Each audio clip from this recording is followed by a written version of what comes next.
بس حكي 24 ساعة بينما النبي علمك شلون تدخل على الله. ابو عبد الله تريدني اكلمك؟ كلم ليش لا؟ خلاص قصة قارعة. قارعة؟ اجاب علي. انا حبيبي انا اختصاصي آل البيت.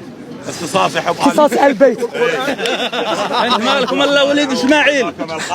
مالكم الا وليد اسماعيل انتم. لكن الرسول يقول تركت فيكم الثقل القرآن، لماذا لا عندكم عناية عن القرآن؟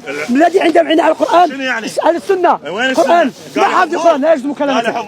يا نعم قال احفظوا القرآن. إنا نحن نزلنا الذكر وإنا لحافظون. الله يقول جاوبك بل هو آيات بينات في صدور الذين أوتوا العلم. في الصدور ليس في الأوراق، في الصدور. الحمد لله الحمد لله. أوتوا العلم قال عالم. أوتوا العلم الحمد لله حبيبي. الحمد لله حافظين كتاب الله. والله ما تدبروه وعلى قلوب. كيف تتدبر القرآن وأنت على حافظه؟ أنت ما عارف القرآن. خلاص اقرأ سورة المكرسون. روح دور لي آيات صعبة. ما حافظ القرآن. من قال لك؟ ما في صورة كلها مكرسون. قال لك حافظ القرآن؟ ما في صورة. اوه باي ما في صورة اسمها المكرسون. ليش؟ ماكو. خلاص. لعد منين جايب هالك؟ اعطيني خلية اعطيني تعلق معه. هذا دينك. هذا دينك. اسمه الزورات. الرادود الزورات. ابو عبد الدين الرادود. جبنا واحد اشرب حسني. شوف حبيبي مايكل جاكسون ستايل.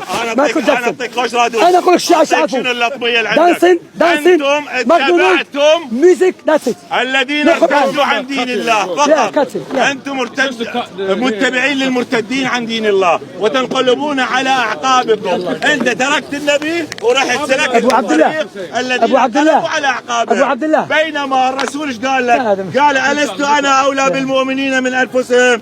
قالوا بلى. قال من كنت مولاه فهذا علي المولى. انت كل شيء ولا علي مولاه. علي مولاي. لا والله. علي اكبر مولاي. لا والله. علي سيد الاولياء. ابو بكر وعمر وعثمان علي. طيب والله العظيم. طيب اسمع. شلون مولاه منافق انت؟ اسمع ابو عبد الله اسمع حبيبي شوف الواقعيه والتاريخ. من حارب المرتدين؟ اي مرتدين؟ علي بن ابي طالب حارب المرتدين. من كان الخليفه؟ اثبت لي ابو بكر. علي بن ابي طالب حارب وحده. اثبت لي بحديث. خلاص الرسول في تاريخ السنة وكتب تاريخ الشيعة أن الذي حارب المرتدين هم الصحابة. أبو بكر كان الخليفة وعمر وعثمان وعلي. اعطيني الحديث على مود اصدقك. هذه وقعت بعد موت الرسول صلى الله عليه وسلم. انا اعطيك حديث بعلي ان النبي قال له انت تحارب المرتدين. علي كان خايف. كيف حارب؟ علي خايف. ها دقيقة ابو عبد الله دقيقة. هل تؤمن بأن فاطمة قتلت من علي؟ لا شوف لا تغير الموضوع. لا خايف كيف يحارب وهو خواف؟ غير الموضوع واحدة. انا ما اغير. انا والله لا عجيب هذا الناس. شو سخيف. خلاص نقول كل شيء. ابو بكر يقول للرسول يقول له انا يقول له لا يجوز.